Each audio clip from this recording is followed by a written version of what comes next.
자, 조건은 했고요. 이제 기한해야 되겠죠. 기한. 기한은 장래 도래가 확실한 겁니다. 그죠? 기한은 시기가 있고 종기가 있대요. 시기가 도래하면 법률 효과가 발생하는 거예요. 그리고 종기가 도래하면 법률 효과는 소멸하는 겁니다. 시기가 도래하면 법률 효과 발생하고 종기가 도래하면 법률 효과가 소멸하는데 그때부터 이게 또 붙어요. 그러니까 비소급이라는 얘기거든요. 그래서 비소급인데 이 비소급은 절대적으로 비소급이다라고 얘기를 해요. 절대적으로 소급표를 인정할 수 없다는 얘기거든요. 그래서 우리 조건과 기한에 관한 민법 규정은 다 임의 규정이라고 했잖아요. 근데 요거 하나만 강행 규정으로 해요. 나머지는 다 임의 규정입니다. 이 조건과 기한에 관해서는 요거 하나는 당사자가 뭐라고 붙였든 간에 관계없이 무조건 소급표를 정할 수 없다라고 되어 있어요. 그래서 시험에 가장 많이 나왔던 거예요. 사실은요. 조건에서 시험에 가장 많이 나왔던 건 아까 조건의 성취 및 불성취 의제 있었죠.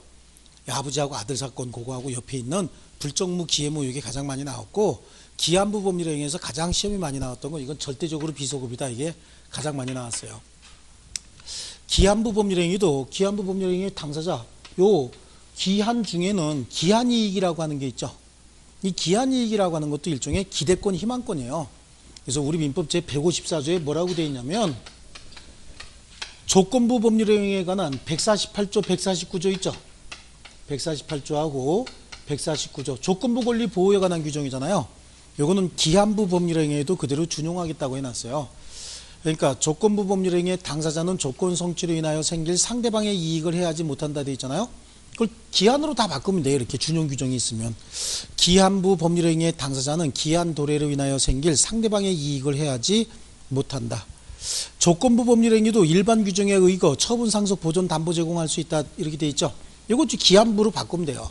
기한부 법률행위도 일반 규정에 의거 처분 상속 보존 담보 제공할 수 있다. 그래서 조건부 권리에 관한 148조 내지 149조는 기한부 권리에도 준용하겠다고 154조에 이렇게 해놨어요. 그러면 기한부 권리 중에서 생기는 당사자의 이익을 뭐 기대권 희망권이라고 하는데 그걸 구체적으로 뭐라고 하느냐, 기한이익이라고 해요.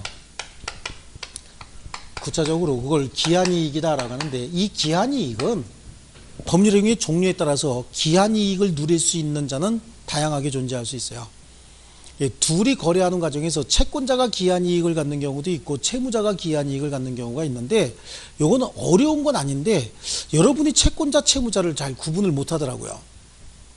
거래하면서 채권자 채무자 누가 채권자고 누가 채무자입니까? 라고 하면 그걸 잘 못 따지는 경향이 있어요.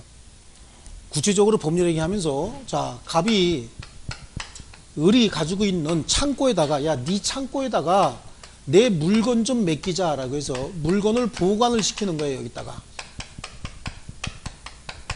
보관을 시키는데 무상일 수도 있고 유상일 수도 있죠. 그래요. 무상인 경우에 그래요. 무상으로 했대. 이걸 무상 뭐라고 해요? 임치라고 하거든요.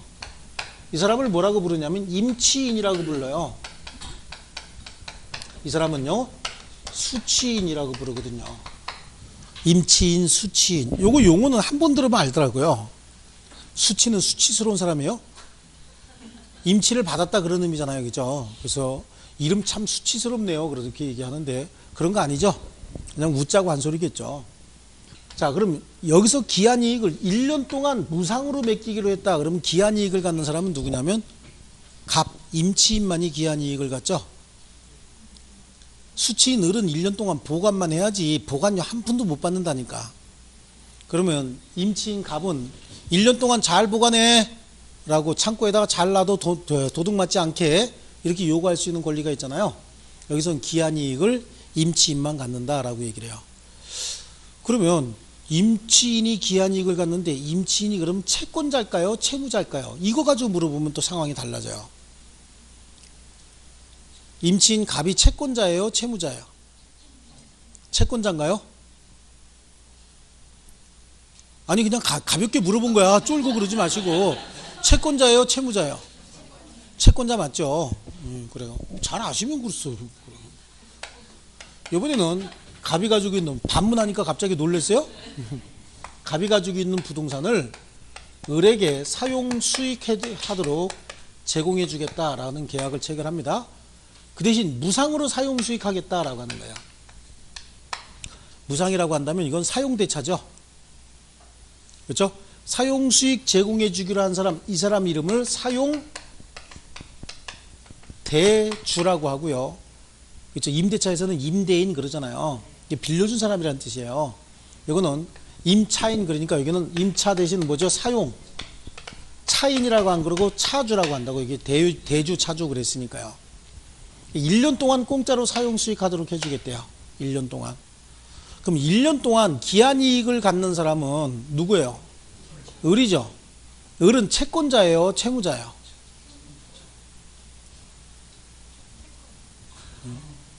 한 번씩 대답하면 어떻게 해? 채무자. 조금 이따 채권자. 채무자. 채권자. 약속한 거요? 채권자야, 채무자야, 을은? 네. 채권자, 채무자, 채권자, 채무자 그래요. 채무자죠. 을은 채무자예요. 그래요. 이거 가지고 잘 모르겠으면 제가 이거 하나 예를 들면 이거는 한 방에 알 거예요. 제가 이제 민법을 강의하면서 매년 참 특이하다라고 느껴지는 게 이거는 금방 알아요. 이 사람이 여기에다가 1억 원을 빌려줬대요. 무상으로 이자 없이 무이자 1년 동안 쓰기로 했대요. 1년 동안 무상으로 맡겼대죠. 무상으로 빌려줬대죠. 무상으로 빌려줬대요. 이게 뭐죠? 소비대차 계약이니까 무이자부 소비대차, 소비대주, 소비차주예요. 누가 채권자요? 을은요? 채무자요? 기한이익을 갖는 사람은 누구예요? 을이죠. 공짜로 쓰기로 했으니까. 그럼 기한이익을 갖는 사람이 채권자예요? 채무자예요? 채무자예요. 이건 어떻게 알아? 이건 모르는데? 똑같은 건데 빌려준 게 돈이냐 빌려준 게 부동산이냐 이 차이만 있죠. 여기 왜 채권자라 그래요? 그러니까 돌려받을 거 있는 사람이 채권자지.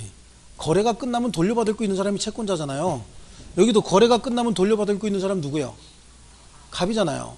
그럼 거래가 끝나면 돌려줄 거 있는 사람이 누구죠? 을이죠. 을이 채무자잖아요. 여기도 기간이 만료되면 1억 원 돌려줘야 되죠. 여기는 거래가 끝나면 돌려받을 거 있는 사람이 누구예요? 갑이잖아요. 그러니까 갑이 채권자고 얘는요 채무자가 돼야 되죠. 그렇죠? 이거는 어떻게 아는지 궁금해. 이거는 모르는데 똑같은 거거든. 금전도 뭐죠? 금전도 물건이에요. 특수동산이긴 해도 동산이에요. 금전도요. 그런데 참 특이하게 이거는 알아요. 그래서 이거 물어보면 한 방에 아는데 이거 물어보면 잘 모르더라고요. 그러니까 이런 거래는 많이 해봤다는 얘기예요. 그래서 채권자 채무자라고 하는 개념이 성립이 돼 있는데 안 해봤잖아 이런 거는. 근데 안 해본 것 같은데 해봤을 거예요.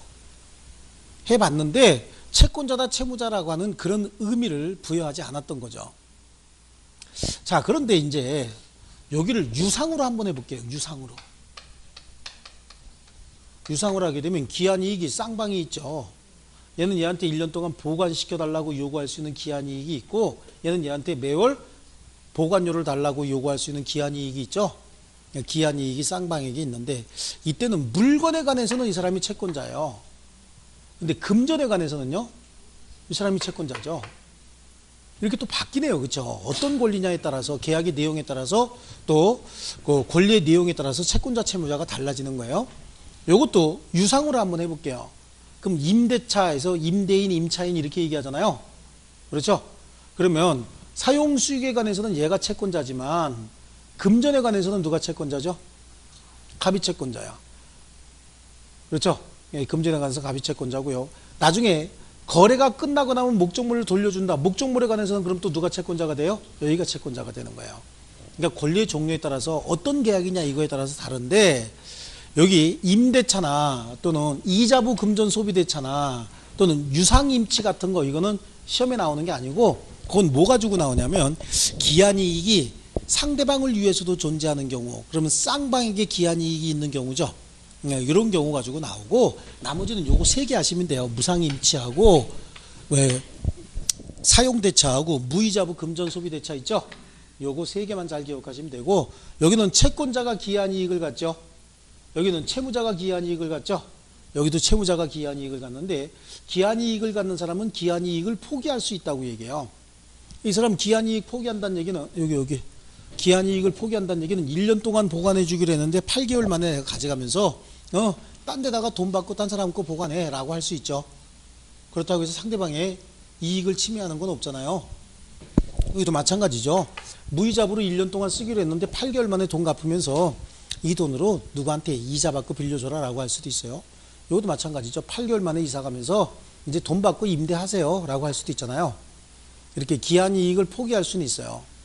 근데 기한이익이 상대방을 위해서도 존재하는 경우에, 즉 쌍방에게 기한이익이 있는 경우에는 일방 당사자가 기한이익을 포기하게 되면 상대방에게 손해가 생길 수 있어요.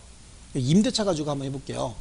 임대차의 경우에는 사용수익을 제공해 주는 대신 매월 차임받을 권리가 있잖아요.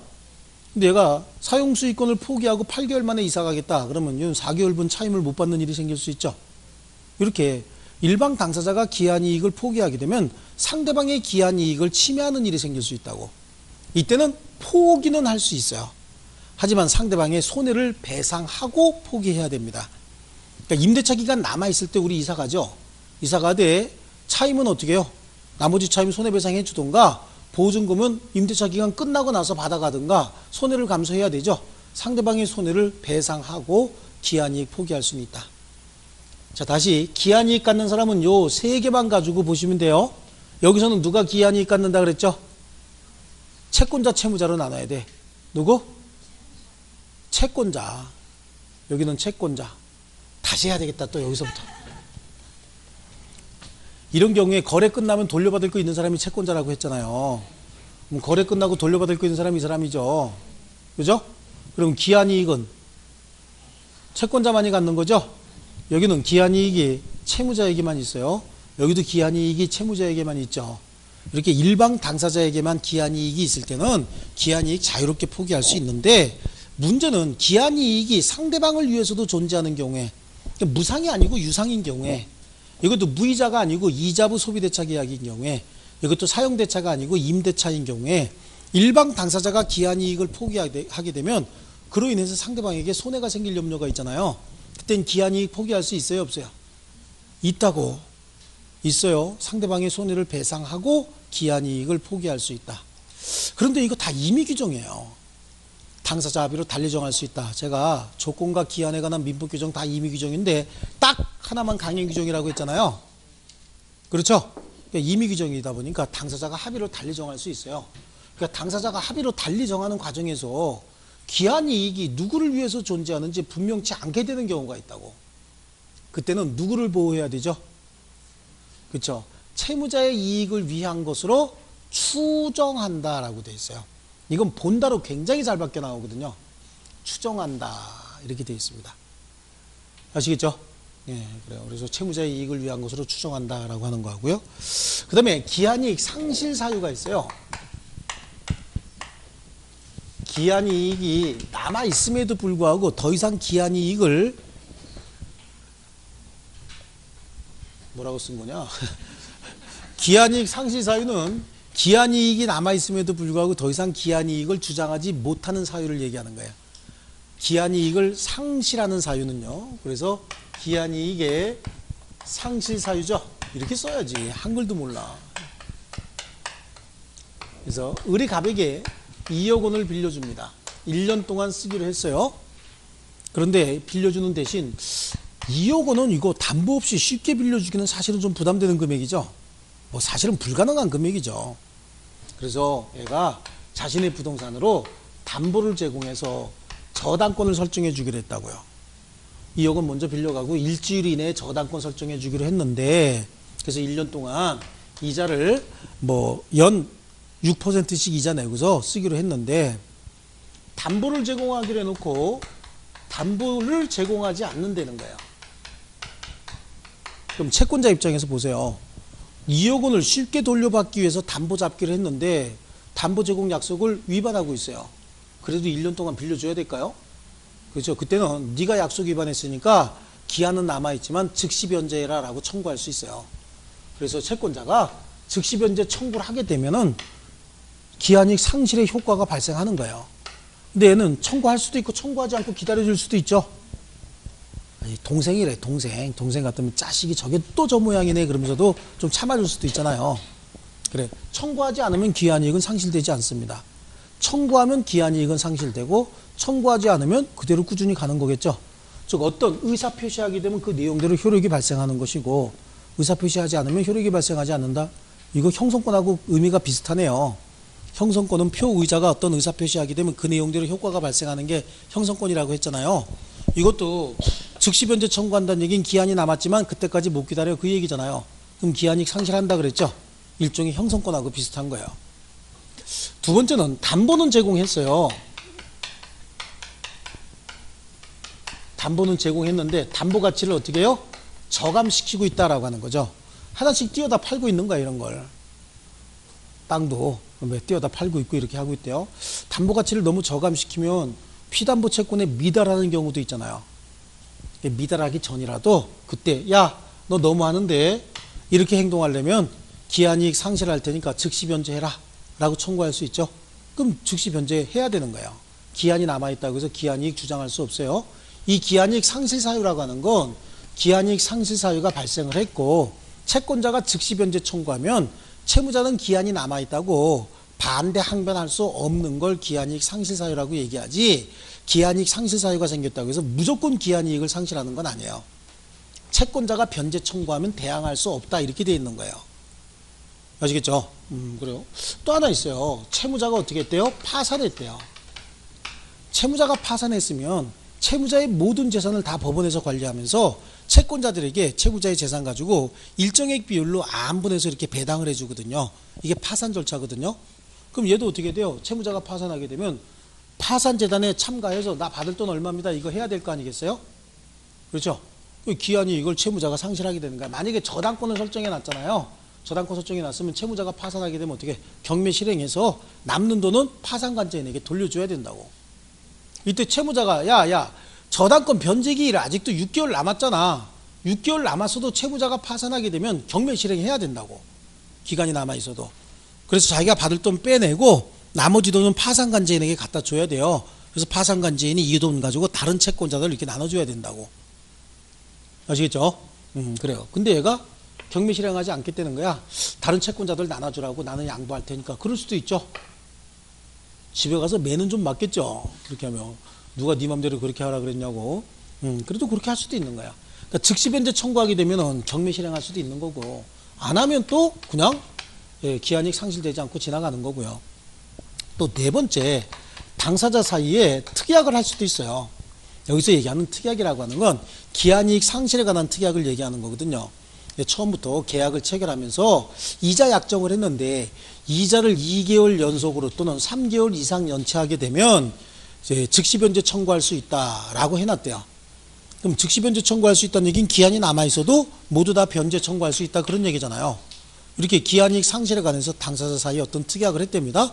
이 특약에 의해서도 기한이익은 상실될 수 있는데 특약으로 정한 사유가 생겨도 이 사람이 변제 청구하게 되면 기한이익은 상실되겠지만 변제 청구하지 않고 아이고 저것도 이자 계속 밀리고 있네. 에휴 지가 언젠간 갚겠지. 그리고 끝까지 참아줄 수도 있잖아요. 변제 청구하지 않으면 기한이익은 상실되지 않는 거예요. 그러니까 여기 보니까 기한이익 상실 사유가 발생했어도 채권자가 청구하면 상실되지만 청구하지 않으면 상실되지 않았네요. 전부 다. 그렇죠? 그러니까 이 특약은 형성권적 기한이익 상실에 관한 특약이냐 아니면 정지조건부 기한이익 상실에 관한 특약이냐라고 둘 중에 하나로 나눠볼 수 있는데 명확하게 정지조건부로 정하지 않았으면 여기 취지하고 똑같이 봐서 형성권적 기한이익 상실에 관한 특약으로 추정하는 것이 옳다라고 하는 거죠. 즉 특약으로 정한 사유가 발생했어도 채권자가 기한이익 상실 청구해서 즉시 변제 청구하면 변제해야 되지만 청구하지 않고 기다려주면 변제하지 않아도 되는 거죠. 기한이 계속 남아있는 겁니다. 아시겠죠? 예, 요거요. 기한과 관련돼서는 요거예요. 그래서 요거 정도 하고 요 기한이 그 다음에 절대적으로 비소급이다 이런 정도 보시면 되는데요. 우리 책을 한번 가서 볼게요. 기한부 법률행위다 라고 하는데 기한은 시기가 있고 종기가 있다. 여기 시기 종기 해놨죠. 이 시기든 종기든 확정기한으로 정할 수도 있고 불확정기한으로 정할 수도 있어요. 여기서 확정기한이다 라고 하는 건 크리스마스가 되면 3.1절이 되면 현충일이 되면 뭐 광복절이 되면 이런 거 있잖아요. 이런 얘기거든요. 확정기한이고, 불확정기한은 풍산개가 죽으면 진돗개를 주겠다 이런 거 있죠. 풍산개는 언젠가 죽죠. 하지만 언제 죽을지 모르잖아요. 그죠? 가져가갖고 야 이거 네가 쓰는데 니네 집 개 죽을 때까지만 써 그래요. 개집 빌려주면서. 개가 몸이 아픈가 봐요. 곧 죽게 생겼나 봐. 가져가갖고 안락한데 여기서 좀 재워라. 그럴 수 있죠. 언제까지 쓰라고요? 개 죽을 때까지. 그럼 뭐예요 그건? 언제 죽을지 모르죠. 하지만 언젠간 죽을 겁니다. 불확정기한인 거예요. 종기도 마찬가지예요. 확정기한, 불확정기한 이렇게 줄 수는 있어요. 아시겠죠? 하지만 시기가 도래하면 언제나 법률효과가 발생해야 되고, 종기가 도래하면 법률효과는 소멸해야 됩니다. 자, 넘겨보시고요. 확정기한, 불확정기한 이렇게 정해놨잖아요. 그렇죠? 그래서 거기 판례 두 개가 그거 조금 머리 아픈 판례가 지금 거기 나와 있죠. 기한의 불확정인데요. 당사자가 불확정한 사실이 발생한 때를 이행기한으로 정한 경우에는 그 사실이 발생한 때는 물론 그 사실의 발생이 불가능하게 된 때도 이행기한은 도래한 것으로 보아야 한다. 왜냐하면 기한으로 정했다는 얘기는 반드시 도래한다는 얘기잖아요. 그렇죠? 그러니까 불확정한 사실이 발생한 때를 이행기한으로 정한 경우에는 그 기한으로 그 사실이 발생한 때는 물론 발생이 불가능한 때도 이행기한은 도래한 것으로 봐야 된다라고 하는데 이게 좀 골치 아파요. 이해 잘 하셔야 돼요. 자, 갑하고 을이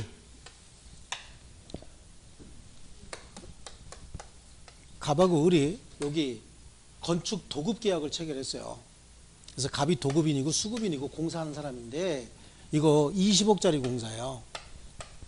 그래서 지하실 바닥 공사 끝나면 10억 주기로 했고, 여기서 1층을 마치게 되면 5억 주기로 했고, 마무리 공사가 끝나면 5억을 이렇게 주기로 했다고요. 그런데 을이 돈이 없네. 그러니까 자기 친구 병한테 가서 뭐라 그러고 돈을 빌리냐면, 야, 돈 5억만 빌려줘 이렇게 된 거예요. 어떻게 갚을 건데? 라고 얘기했더니 이거 바닥 공사 완료하면 10억 받아서 그 10억 가지고 5억을 갚을게 라고 얘기를 했어요. 공사가 계속되는 한 바닥 공사는 1층 바닥 공사면 지하실 공사가 끝나는 거예요. 언젠간 완료되겠죠. 언제 완료될까요? 그건 잘 모르죠. 하지만 공사가 계속되는 한 이거는 언젠간 끝날 겁니다. 그렇죠. 불확정 기한으로 정했죠. 그래서 얘가 공사를 완료해서 10억을 받았다는 거야. 그럼 갚아야 돼 말아야 돼? 당연히 갚아야 되죠. 불확정 기한으로 정한 사실이 도래했잖아요. 당연히 기한으로 정한 사실이 도래했으니까 채무 변제해야 되는데, 문제는 이거 반밖에 안 끝났는데 3분의 1밖에 안 끝났는데 도급계약이 해지가 돼버린 거예요. 도급계약이 해지가 되면 얘는 더 이상 공사할 수 있어요 없어요? 없어요. 그리고 기한으로 정한 사실이 발생하지 않는 것으로 확정이 돼버렸죠. 그죠? 그럼 이거 5억 갚아 안 갚아? 갚아야 되죠. 그러니까 불확정 기한을 이행기한으로 정한 경우에 기한으로 정한 사실이 발생한 때는 물론 발생하지 않는 것으로 확정이 된 때도 이행기한은 도래한 것으로 봐서 반드시 변제해야 된다는 얘기예요. 뭐라고 변제해야 돼? 야 이거 계속 못하게 생겼다. 야 5억 다시 받아가라 라고 해야 되겠죠. 그래서 5억 다시 돌려줘야 된다는 얘기예요. 이게 이해가 안 가세요? 이게 이해가 안 가면 반대로 생각해 보세요. 만약에 그럼 이거 안 갚아도 된다. 그럼 우린 이걸 직업으로 삼아야 되죠. 그죠? 이걸 직업으로 삼아야 떳떳하게 뛰어먹는 거지. 뻔뻔하게. 그죠? 그 다음에 2번에 임대차 계약을 체결함에 있어서 임대기한을 본권 임대인이 임차인에게 매도할 때까지로 정했대요. 자, 여러분 임대차 할 때 기간 정해요 안 정해요? 정하죠. 뭐 2년 3년 이렇게 정하잖아요. 근데 임대차 기간을 그 물건을 임대인이 임차인에게 매도할 때까지로 정했대요. 그럼 매도할 때까지라는 얘기는 임대차가 있으면 무조건 임대인은 임차인에게 물건 매도해야 되나요? 목적물 매도해야 되나요? 할 수도 있고 안 할 수도 있죠. 이거는 기한을 정했다고 볼 수 없는 거잖아요. 그렇죠? 그러니까 이때는 기간 정함이 없는 임대차로 보겠다는 얘기예요. 이건 기한으로 정한 것이라고 볼 수 없어요. 그래서 기간의 약정이 없는 임대차로 보겠다. 그래서 1번, 2번 그거 판례 잘 나오는 부분이고요. 밑에 있는 판례도 마찬가지예요. 최근에 이제 좀 등장하는 건데, 부관이 붙은 법률행위에 있어서 부관에 표시된 사실이 발생하지 아니하면 채무를 이행하지 아니하여도 된다고 보는 것이 상당한 경우에는 조건으로 봐야 되고, 이게 반어법이 계속 나오다 보니까 부정이 나와요. 그러니까 되게 헷갈립니다. 그죠? 표시된 사실이 발생한 때는 물론이고, 물로가 아니고 물론입니다. 물론이고, 발생하지 아니하는 것으로 확정이 된 때도 채무를 이행해야 된다라고 보는 것이 상당한 경우에는 불확정 기한으로 정한 것으로 보아야 한다. 자, 다시 한번 읽어볼 테니까 잘 좀 해석해 보세요. 요거 헷갈립니다. 부관이 붙은 법률행위에 있어서 부관에 표시된 사실이 발생하지 아니하면 채무를 이행하지 아니해도 된다고 보는 것이 상당하면 조건으로 본다. 다시 한번 볼게요. 자, 보세요. 부관을 붙였는데 부관으로 정한 사실이 발생하지 아니하면 이행하지 않아도 된대요. 그럼 부관으로 정한 사실이 발생하면 반대 해석합니다. 발생하면 그땐 이행하라는 얘기죠. 발생하지 않으면 이행하지 말고 발생하면 이행하라는 얘기네요. 이거 뭐하고 똑같은 거야? 정지조건하고 똑같은 거잖아요. 이해되셨어요? 이건 정지조건으로 봐야 되고, 부관으로 표시된 사실이 발생한 때는 물론이고 발생하지 아니한 것으로 확정이 된 때도 채무를 이행해야 된다. 그럼 이건 뭐죠? 불확정 기한이죠. 그죠? 그때는 불확정 기한을 정한 것이라고 보아야 한다. 자, 그 다음에 밑에 기한을 붙일 수 없는 법률행위, 기한과 친하지 않은 법률행위인데요. 대체적으로 조건하고 유사한데 거기 3번 보세요. 어음 수표 행위에는 지급기일인 시기는 붙일 수 있다고 얘기했죠. 그 다음에 기한부 법률행위의 효력 오른쪽입니다. 154조에 148조와 149조 규정은 기한부 법률행위에도 준용하겠다고 여기 나와 있죠. 기대권, 희망권이라는 얘기예요. 기한부 권리도요. 자, 그 다음에 기한 도래 후의 효력입니다. 시기 있는 법률행위는 기한이 도래한 때로부터 효력이 생기고, 종기 있는 법률행위는 기한이 도래한 때로부터 그 효력을 잃는다.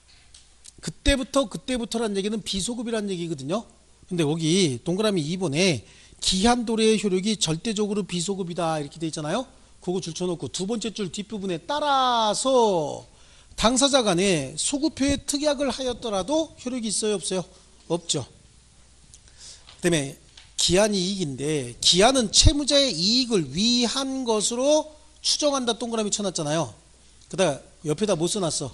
본다 X라고 써놨죠? 본다라고 나오면 틀렸다는 얘기예요.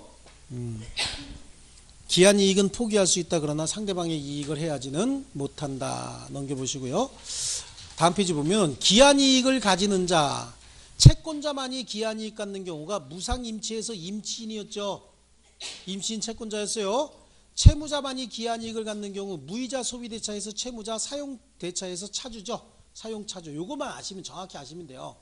쌍방이 기한이익을 갖는 경우도 있는데 거기에 동그라미 양쪽 가로 3번에 동그라미 1번은 앞에서 봤던 법조문이에요. 기한이익이 누구를 위해서 존재하는지 분명치 않을 때는 채무자의 이익을 위한 것으로 추정한다 해서 추정이죠. 그 다음에 기한이익이 포기예요. 기한이익 갖는 사람은 기한이익 포기할 수 있는데 그 니은 체크해 놨죠. 기한이익이 쌍방 당사자에게 있는 경우, 즉 상대방의 이익을 위해서도 존재하는 경우에는 기한이익을 포기할 수는 있으나 상대방의 손해를 배상하고 포기할 수는 있다. 그 다음에 동그라미 3번으로 가면 기한이익 포기의 효과요. 기한이익을 스스로 포기하게 되면 남는 기한이익 주장하지 않겠다 그 얘기잖아요. 그럼 기한 도래의 효과하고 똑같죠? 예, 기한 도래의 효과고, 기한 도래하게 되면 소급표 있어요, 없어요? 없잖아요. 그러니까 기한이익을 포기하게 되면 기한 도래와 같은 효과가 발생하기 때문에 기한이익 포기에는 소급표가 있다, 없다? 없다. 그 다음에 기한이익 상실은 오른쪽 페이지에 있는 그거 보세요. 기한이익 상실 사유. 그래서요, 거기 니은이 먼저 나오는 게 좋아요. 원래 법조문 순서대로 넣기 위해서 기역 니은 순서대로 나와 있는데 니은 먼저. 채무자가 담보 제공 의무를 이행하지 않았다든지 담보는 제공했는데 담보 가치를 손상, 감소, 멸실, 이거 저감시킨다는 얘기잖아요. 여기서 이 저감시킨다라고 할 때는 담보의 종류 따지지 않습니다. 물적 담보도 마찬가지고 인적 담보도 마찬가지다라고 하는 거예요. 물건을 지금 하나씩 띄어다 판다. 이것도 물적 담보를 저감시키는 거잖아요. 인적 담보는요, 채무자가 보증인을 상해해서 병원에 입원시켰대. 생활능력을 상실시켰대요. 보증서준 놈을 왜 때려? 두들겨 패가지고 생활능력을 상실시켰답니다. 그때도 기한이익 상실 사유는 발생한 겁니다. 아시겠죠? 그래서 물적 담보, 인적 담보 다 포함하는 거고요. 그 다음에 채무자가 파산한 때든지 당사자 사이에 기한이익 상실에 관한 특약이 있었다든지 이런 경우가 상실 사유에 해당하는데 동그라미 2번에 기한이익 상실 사유와 발생과 채권자의 청구인데요. 기한이익 상실 사유가 발생했다고 해서 이로써 기한 도래가 의제되는 것은 아니다. 무조건 도래한 건 아니에요. 언제까지 기다려야 돼? 채권자가 청구할 때까지 기다려야 되죠. 그래서 채무자의 기한이익이 모두 소멸하는 것은 아니다. 다만 채무자가 기한이익을 주장하지 못한다는 얘기는 뭐예요? 채권자가 즉시 변제 청구했을 때 채무자가 기한이익을 주장하지 못한다. 그 얘기잖아요.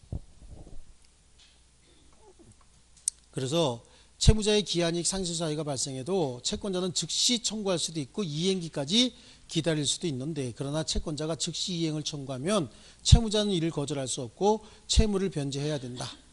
이러한 사정을 종합적으로 봤을 때 밑에서 세 번째 줄 뒷부분 기한이익 상실에 관한 당사자 사이의 특약은 특별한 사정이 없는 한 형성권적 기한이익 상실에 관한 특약으로 추정하는 것이 타당하다. 거기 줄쳐놓으면 되겠네요.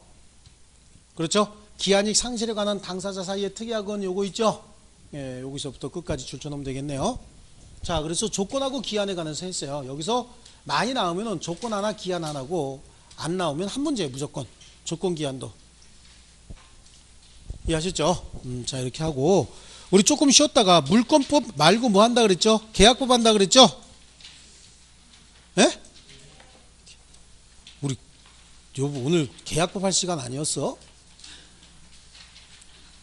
예? 조건 기한 맞아요? 맞아요? 알았어. 그러면 계약법은 좀 쉬었다 할게요.